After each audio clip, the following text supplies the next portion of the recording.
오늘 노아의 방주에 대해서 한번 살펴보겠습니다.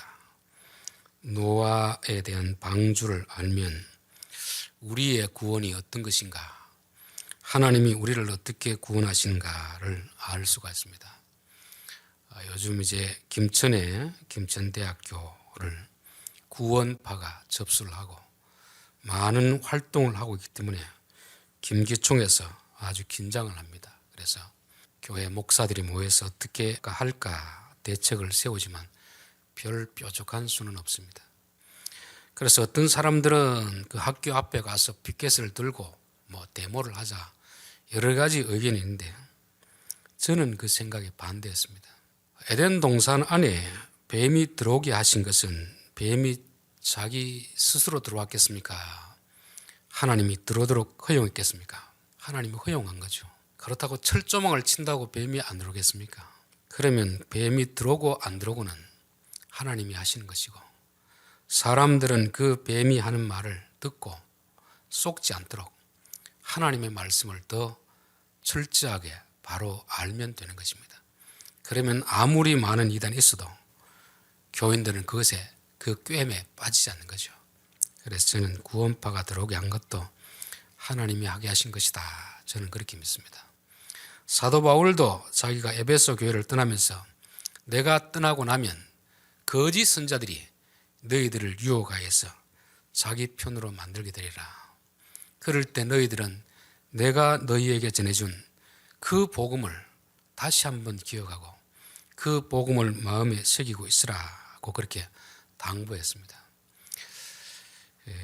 저는 오늘 이 시대에 기존 교회가 구원파를 이단이라고 말하는데, 사실은 교회 안에 구원파 같은 그런 가르침, 비슷한 가르침으로 구원을 이해하는 경우가 참 많이 있습니다. 예수 믿는다는 것을 단지 전도지 나오는 그 영접기도 따라하는 정도, 그리고 그러면 구원을 받는 것이고, 그리고 나서 자기 마음대로 살다가 죽어서 천국 가서 나 예수 믿었습니다, 이거 내밀면 천국 간다는 이런 식의 가르침이 구원파의 가르침입니다. 그들이 가르치는 몇 개의 성경 구절을 가지고 깨달아지면 구원을 받은 것이고, 이제 구원 받았으면 더 이상 예배를 드릴 필요도 없고 기도할 필요도 없고 회개할 필요도 없고 자기들만의 어떤 공동체를 만들어 살다가 하나님 나라에 가게 된다는 그런 가르침입니다. 하나님이 이제 세상이 죄가 관영하니까 심판하겠다 하는 것입니다. 그러나 어떤 사람은 구원을 해 주시겠다는 거죠. 노아의 가족들은 하나님이 구원해 주겠다는 것입니다. 그런데 구원을 해 줄 때 노아를 불러서 방주를 만들어라, 방주. 여러분, 구원은 오직 은혜로 주어지는 거 아닙니까? 그러면 그 방주를 만들 필요도 없이 하나님이 비를 내릴 때 노아의 8가족을 잠깐 구름 위에 올려놨다가 땅의 백성들을 다 심판하고 나서 살짝 내려놓으면 될 텐데 왜 방주를 만들려고 하겠습니까? 방주 만드는 것이 하루 이틀이 아니고 평생에 만들었는데 500살 이상부터 600살이 되기까지 거의 100년이 되는 기간을 방주를 만들어서 그 안에서 구원받게 하실까? 여러분, 하나님이 은혜로 구원해 주신다는 것은 우리가 감나무 밑에 앉아가지고 입만 벌리고 있으면 감히 떨어지게 해주겠다는 것이 아닙니다. 하나님께서 하신 일과 사람들이 해야 되는 일이 있다는 거죠. 하나님이 은혜로 우리가 구원을 받지만 믿음으로 말미암아 그 은혜를 우리가 받아들여야 되는 것입니다. 믿음이라는 그릇은 우리가 준비해야 되는 거죠. 아무것도 하지 않고 그냥 아무에게나 던져주는 그런 구원이 아니라는 것입니다. 모세의 부모가 3개월을 키우고 도저히 집에서 키울 수가 없어서 갈대 상자를 만듭니다. 갈대 상자. 그것을 만들어서 나일강에 띄우는 거죠. 그 갈대 상자라는 말과 노아의 방주라는 말이 동일한 말입니다. 테바라는 똑같은 말인데, 그걸 보더라도 하나님이 어떻게 모세를 구원하는가 알 수 있는 거죠. 그냥 아무 때나 쓰레기 버리듯이 버려두면 하나님이 구원할 것이다, 그게 아닙니다. 최소 하나님이 정하신 그 갈대 상자를 만들어서 나일강에 띄우고 어떻게 되는가 지켜보았을 때 하나님이 바로의 공주를 통해서 그를 구원하는 것입니다. 인간을 구원할 때도 하나님의 은혜로 구원해 주신다고 해서 우리는 아무것도 하지 않고 가만히 있으면 우리에게 구원이 이루어지는 것이 아닙니다. 그렇게 되다 보면 하나님을 오해하게 되는 거죠. 그래서 예수를 안 믿는 사람들 중에서는 하나님이 사랑의 하나님인데 왜 지옥을 만들었을까? 그렇게 반문하는 사람이 있습니다. 하나님은 사랑의 하나님이시고 공의의 하나님이시기 때문에 죄를 지은 자는 벌을 가하시는 것이 하나님의 공의입니다. 그러나 그들 가운데서 어떤 사람은 구원하기 위해서 방주를 만들어서 그 안에 들어오라고 말하는 거죠. 그래서 출애굽할 때에도 애굽 사람들을 다 멸할 때 너희는 어린 양을 잡아서 그 피를 문설주에 바르라. 그 피가 발린 집 안에 있는 사람들은 살려주겠다는 것입니다. 그런데 만약 유대인들 가운데서 그 사회에서 지위가 높거나 그 유대교에서 좀 높은 지위인 사람, 굳이 내가 문설주에 피를 발라야 되느냐? 그 나중에 씻으려고 하면 또 얼마나 시간이 많이 걸리는데, 그렇게 해서 문설주에 피를 바르지 않았다면 그 사람은 구원을 받았겠습니까? 못 받았겠습니까? 못 받은 거죠. 하나님의 구원은 하나님의 말씀을 통하여서 이루어지는 것이고 그 말씀에 순종하는 자들만이 구원을 받는다는 것입니다. 방주를 만들려고 하면 방주를 만드는 자들이 구원을 받는 것이지 그냥 가만히 있는 자가 구원을 받는 것은 아닙니다. 또 방주를 만들었으면 방주 안에 머물러야지 방주를 만들어 놓고 비가 오는데 밖으로 다니고 자기는 수영 실력이 있다고 그 수영 자랑하고 있으면 그 사람은 구원을 받지 못하는 것입니다. 그래서 하나님이 하시는 구원은 1차적으로 우리가 방주를 만들어야 되고 그 방주 안에 머물러야 된다. 신약에서도 예수를 믿으면 구원을 받는다고 하는 거 아닙니까? 그런데 믿는다는 것이 우리가 말로 믿는다는 것이 아닙니다. 그래서 영어에 보면 believe in Jesus, 예수를 믿되 예수 안으로 들어가는 사람들, 예수 안에 머무는 사람, 그런 사람을 구원받는다고 하는 것입니다. 우리는 말로 나 예수 믿습니다, 교회 몇 번 다녔습니다, 그걸 가지고 구원받는다고 생각하면 그는 구원파의 가르침이나 다를 바가 없습니다. 성경은 우리에게 방주를 만들고 방주 안에 머물라. 하나님이 우리에게 방주 대신 예수님을 보내주시고 너희는 그 안에 머물러라. 그 안에. 그게 believe in Jesus입니다. 그런데 누구를 위하여서 방주를 만드는 것입니까? 너를 위하여 방주를 만들라. 너. 우리 예수 믿는 것은 남을 위해서 만드는 것이 아닙니다. 바로 나를 위해서 내가 방주를 만드는 것이고 방주 안에 들어가는 것이잖아요. 부모가 자식을 대신할 수 없고 자식이 부모를 대신할 수 없습니다. 각자가 들어가야 되는 것이죠. 비록 자식들이 부모가 만들어 놓은 방주를 하더라도 자식이 들어가야 구원을 받는 거지 자식이 그 자리에 안 들어가면 어떻게 구원을 받겠습니까? 그래서 구원은 남이 대신해 줄 수 없다. 여러분, 밥은 누가 먹어야 되죠? 내가 먹어야 되죠. 남이 밥 먹는다고 내가 배부른 것이 아닙니다. 밥은 내가 먹어야 되는 것입니다. 몸이 아프면 약은 누가 먹어야 됩니까? 내가 먹어야 됩니까? 동생에게 먹어야 됩니까? 쓰다고 해서 동생 너 먹어라, 그렇다고 내가 낫는 게 아니잖아요. 여러분, 구원은 우리가 받아야 되는 것입니다. 남이 대신 해줄 수 없는 것입니다. 부모가 아무리 믿음이 좋아도 내가 방주 안으로 들어가지 않으면, 내가 예수를 믿지 않으면 그것은 나와 상관이 없는 것이 된다는 것을 말씀하는 것입니다. 그리고 또 방주를 지으려고 할 때 아들 3명을 허락해 주셨습니다. 그래서 이 세 아들과 동력에서 방주를 지어라. 너 혼자 짓지 말고 그곳에 들어갈 아들도 같이 동력에서 지으라 하는 것입니다. 그래서 교회 안에 하는 모든 일은 혼자 하는 게 아니고 같이 동력하는 것입니다.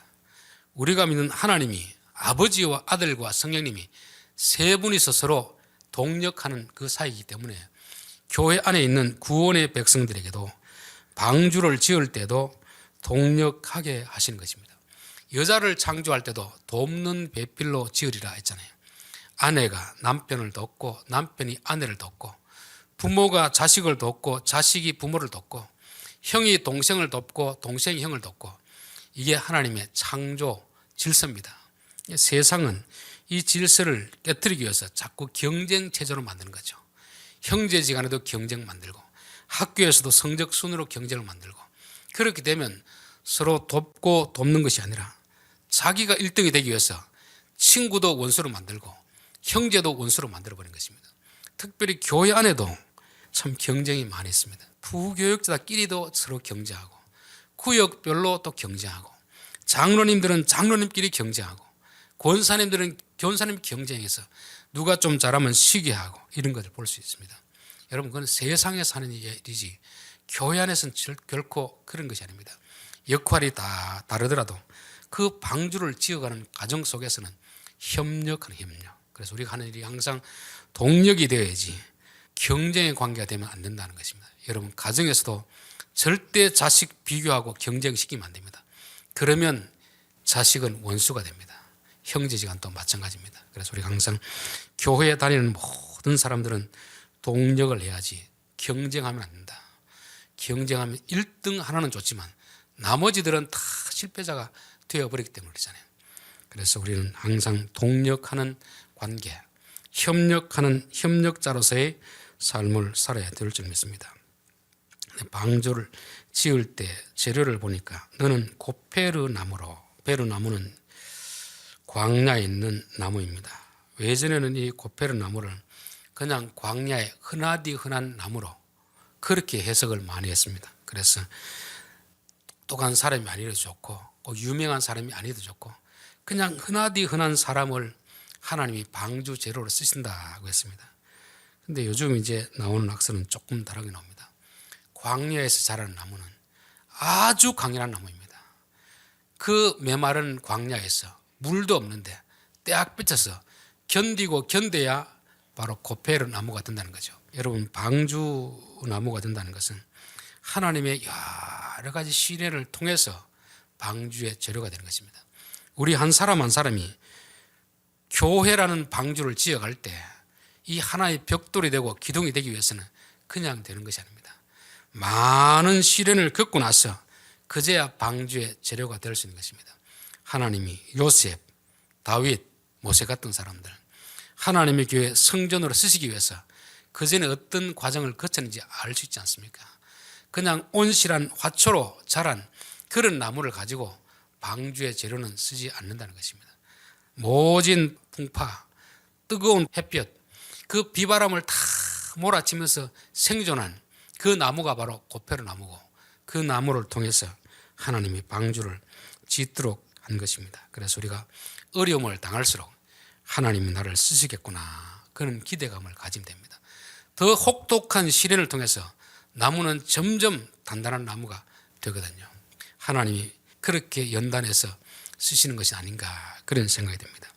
그리고 칸들을 막고 역청으로 칠하라. 역청. 역청이라는 말이 재밌습니다. 코페라는 말이 속전하다, 속전하다. 배는 물 위에 떠 있지만 물이 방주로 들어오면 침몰하게 되었습니다. 안과 밖에 역청을 칠해서 세상에 그 물이 들어오지 못하도록 해야 되는 것입니다.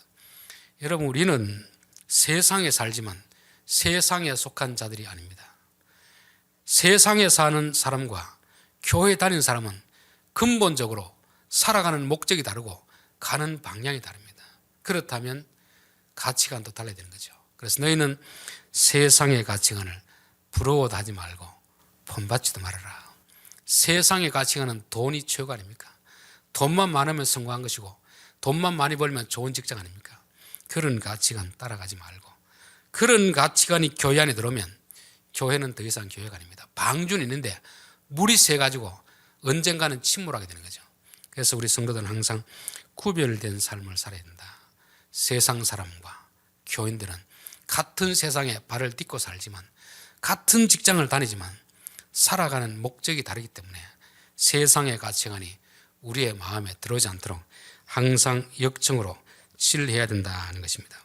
그리고 크기는, 길이는 300규빗, 높이는 50규빗, 넓이는 50규빗, 높이는 30규빗 됐습니다. 한 규빗이 손끝에서 팔 요 접히는 요 거리거든요. 보통 한 45cm에서 50cm로 보는 것입니다.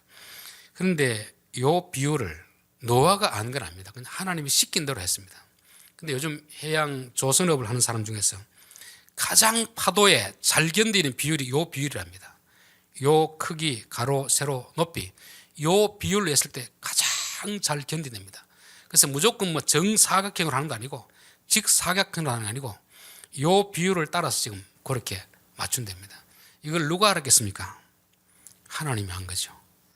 비바람이 몰아칠 때 가장 흔들리지 않고 잘 버틸 수 있는 요 규격이 바로 350, 30 요 규빗인 것입니다.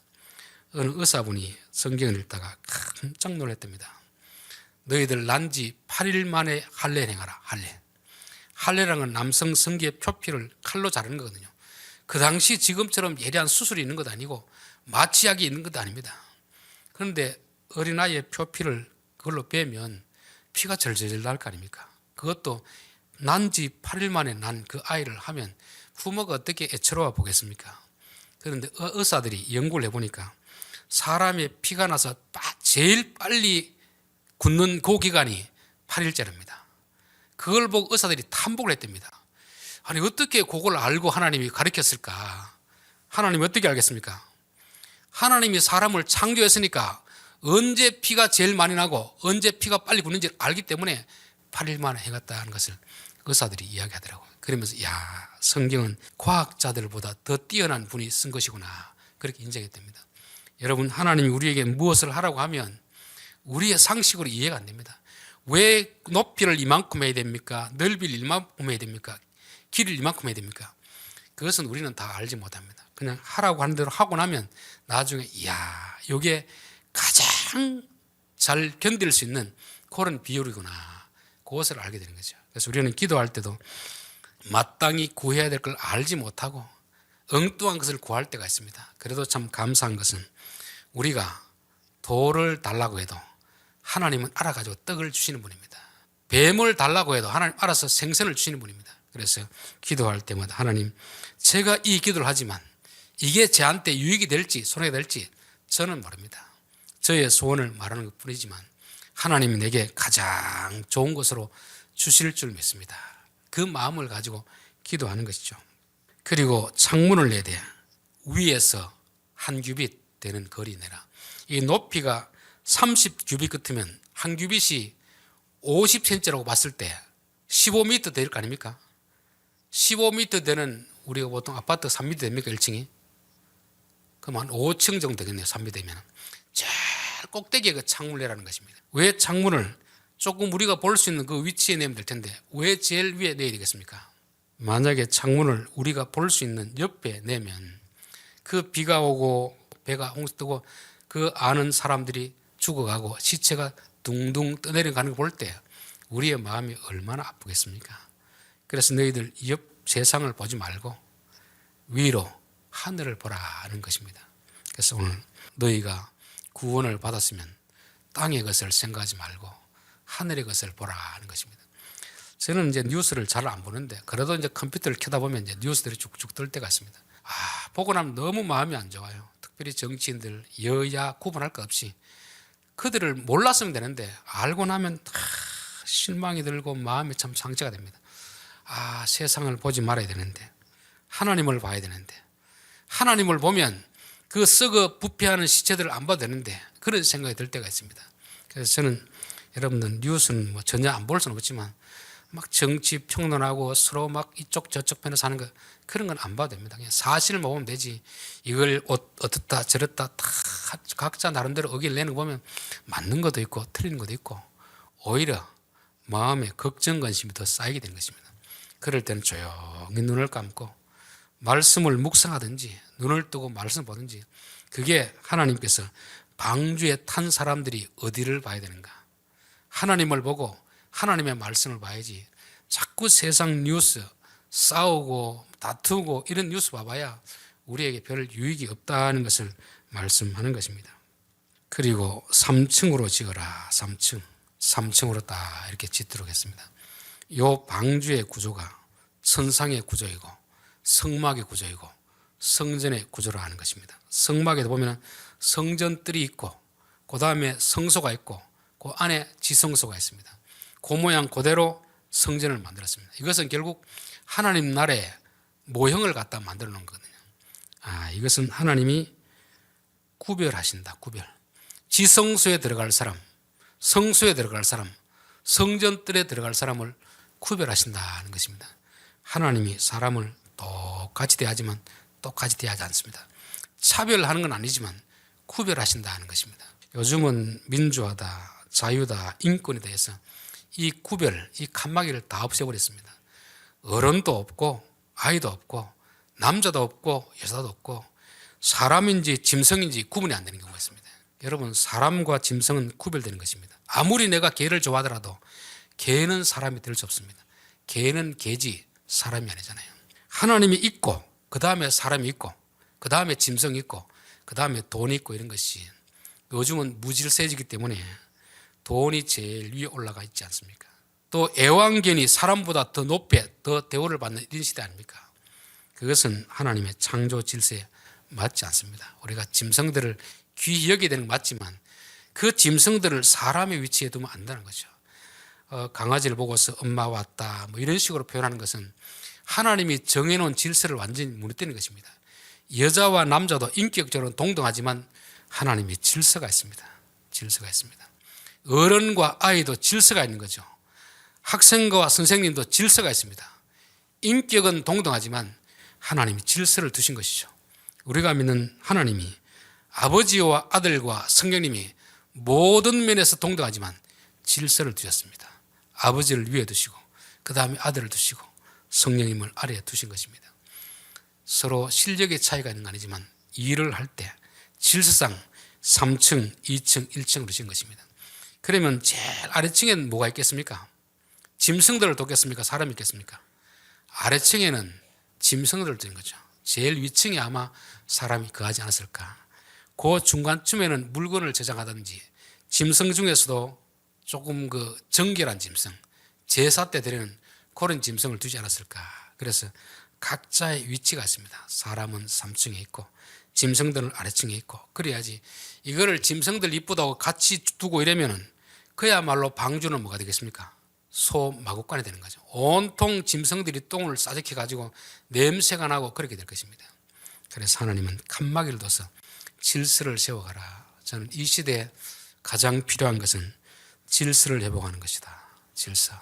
부모 자식지간에 질서가 있고 형제지간에도 질서가 있어야 되고 부부지간에도 질서가 있어야 되고 학교 선생님과 학생들의 질서가 있어야 됩니다. 인권도 중요하고 자유도 중요하지만 질서를 무너뜨리는 인권, 자유라는 것은 그 공동체 자체를 파괴하는 것입니다. 그러니까 지금은 교육이 안 되잖아요. 아버지가 자식에게 매를 대려고 하면 학교에서 뭐라고 가르치냐면 아버지가 너를 때리면 경찰서 신고해라 그렇게 가르칩니다. 학교에서도 선생님이 학생을 사랑해서 옛날처럼 무자비한 폭행은 못하지만 그래도 좀 야단을 치려고 하면 밑에서 반발이라는 것입니다. 심지어 군대에서도 위에서 밑에 부당한 명령을 내리면 예전에는 그냥 웬만하면 다 들었습니다. 지금은 안 됐습니다. 그래서 저는 전쟁이 나면 위에 장교가 사병들에게 돌격 앞으로 할 때 과연 군인들이 돌격 앞으로 할 것인가 심히 참 의심스러울 때가 있습니다. 질서가 무너지면 안 되거든요. 그래서 우리 사회에서 지금 필요한 것은 질서라는 것입니다. 마지막으로 이 방주에는 엔진도 없고 방향타도 없습니다. 방향타. 오직 바람 부는 대로 하나님 인도하는 대로 가는 것입니다. 군대 가면 제일 먼저 하는 게 뭐냐면 제식 훈련입니다. 제식 훈련. 차렷 열중시험. 앞으로 가 뒤로 가 좌로 가 우로 가 계속 가는 것입니다. 20살 된 청년들을 데려다 놓고 그것을 몇 날 며칠 하는 것입니다. 왜 그렇게 하겠습니까? 네 생각대로 이제 하지 말고 행동하지 말고 상관이 명령하는 대로 움직이라는 것입니다. 이게 안 되면 군대가 안 되잖아요. 각자 다 사람들이 생각이 다르고 개성이 다 다른데 자란 환경이 다른데 학력도 다르고 삶의 환경도 다 다른데 지 하고 싶은 대로 다 하면 군대가 어떻게 돌아가겠습니까? 그래서 제일 먼저 하는 것이 제식 훈련입니다. 하나님도 이스라엘 백성을 구해내놓고 제일 먼저 하신 것이 제식 훈련했습니다. 그래서 낮에는 구름 기둥으로 밤에는 불 기둥으로 인도하는 것입니다. 야, 여기는 물도 있고 종려나무도 있어서 좀 오래 머물렀으면 좋겠다 싶을 때 구름이 떠오르면 텐트 접고 가야 됩니다. 한 곳에는 너무 척박하고 물도 없고 여기는 빨리 떠나고 싶어도 구름이 움직이지 않으면 떠나지 않는 이 훈련하는 것입니다. 그래서 우리는 항상 성령의 인도함을 따라 살아가는 이 훈련해야 됩니다. 내 생각대로 하는 것이 아니고 하나님이 인도하는 대로 따라가는 그런 자가 구원의 백성인 것입니다. 요한계시록 14장에 보면 이 하나님의 천국 잔치에 참여한 자들이 누굽니까? 물어볼 때 그들은 어린 양이 인도하면 어디로 인도하든지 따라가는 자입니다. 구원받은 사람은 누구인가?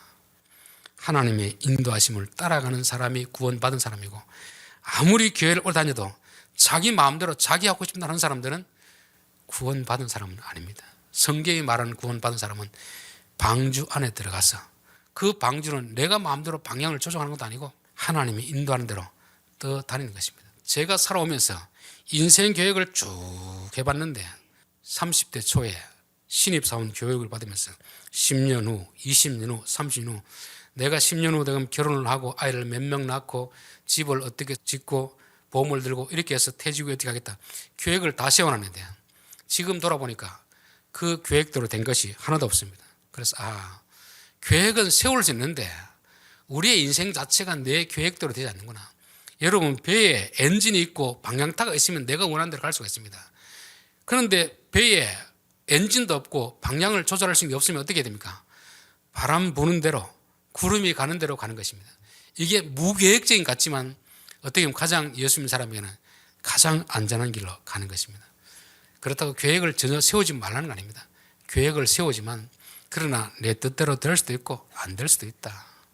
우리가 계획할지라도 그 걸음걸이를 인도하시는 분은 하나님이 인도하시는구나. 우리가 원래 이걸 해야지 저걸 해야지 계획을 세울 수는 있습니다. 될 수도 있지만 안 될 수도 있어요. 안 될 수 있을 때 하나님이 다른 길로 인도하시는구나. 순종을 해야 되는데 내가 계획 세운 일이 안 된다고 해서 막 원망하고 불평하고 자기 자신을 스스로 막 절망에 빠뜨리고 이렇게 하면 안 된다는 것입니다.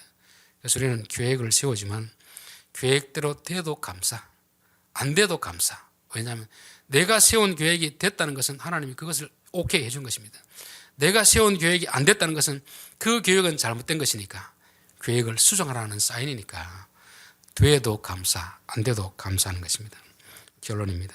우리의 구원이라는 것은 오직 하나님의 은혜로 되는 것이지만 우리는 가만히 있다고 되어지는 게 아닙니다. 방주를 만들어야 됩니다. 방주를 만들고 그 방주 안에 머물러야지. 방주도 안 만들고 남이 만들어 놓은 방주에 들어가더라도 그 방주 안에 머물러야지. 자기 스스로 막 돌아다니면서 예수를 믿는다. 그게 구원파의 가르침입니다. 그것은 성경의 가르침이 아닙니다. 이 방주를 만드는 것은 말씀 안에 들어가는 것입니다. 예수를 믿는 것이죠. 그리고 그분 안에서 이제부터 그분의 인도함을 따라 살아가는 것입니다. 때로는 답답하니까 안에서 나올 수도 있습니다. 나와서 바람을 좀 쐬다가도 방주가 멀어지면 어떻게 됩니까? 빨리 쫓아서 그곳으로 가야 되는 거죠. 이게 예수의 인도함을 받는 삶이라는 것입니다. 그리고 방주 안에는 역청을 치는데 역청. 우리에게 계속 들려오는 많은 소리들. 사람은 어떤 소리를 들으면 듣는 것에서 반응을 하게 되어 있거든요. 좋은 이야기를 들으면 좋은 것이 우리에게 쌓이는 것이고 나쁜 이야기를 들으면 나쁜 것이 쌓이는 것입니다. 그렇기 때문에 걸러내야 됩니다. 물이 다 들어오지 않도록, 세상의 가르침이 다 들어오지 않도록 사람의 말도 마찬가지입니다. 들어서 유익한 것은 우리의 마음속에 새겨두고 들어서 유익하지 않는 것은 한쪽 귀로 듣고 한쪽 귀로 흘려버려야 되는 것입니다. 그래서 길이 아니면 가지를 말고 말이 아니면 듣지를 말라. 들어야 될 말, 안 들어야 될 말. 특별히 성도들은 세상 사람들의 말, 세상의 가치관 우리 마음속에 들어오지 않도록. 그리고 교회 안에는 창문은 위로 내야 됩니다. 하늘을 바라봐야지. 땅을 자꾸 바라보면 근심, 걱정만 늘어나는 것입니다. 그리고 3층으로 지어라. 성전 안은 질서가 있는 것입니다. 질서. 고린도 교회는 하나님이 은사를 많이 주니까 여성도들이 오늘날로 말하면 장로님들의 말도 안 듣고 목사의 말도 안 듣고 자기가 멋지 대단한 것처럼 그렇게 하다가 책망을 받지 않습니까? 하나님은 무질서의 하나님이 아니고 질서의 하나님입니다. 질서를 지키라. 질서. 가정에도 질서를 지켜야 되고 교회에서도 질서를 지켜야 되고 직장에서도 질서를 지켜야 됩니다. 인권은 질서 안에서 인권이 있는 것이지 인권을 가지고 질서를 다 무너뜨리는 그런 인권은 하나님이 주시지 않았습니다. 항상 내가 가야 될 곳, 머물러야 될 곳, 여기까지는 갈 수 있지만 이곳을 넘어서 질서를 무너뜨리는 가지 가는 것은 자유가 아니고 방종이라 그렇게 말씀합니다. 우리에게 삶의 방향은 하나님이 인도하는 대로 가야지 내가 계획대로 되는 것이 아니라 하는 것입니다. 기도하겠습니다.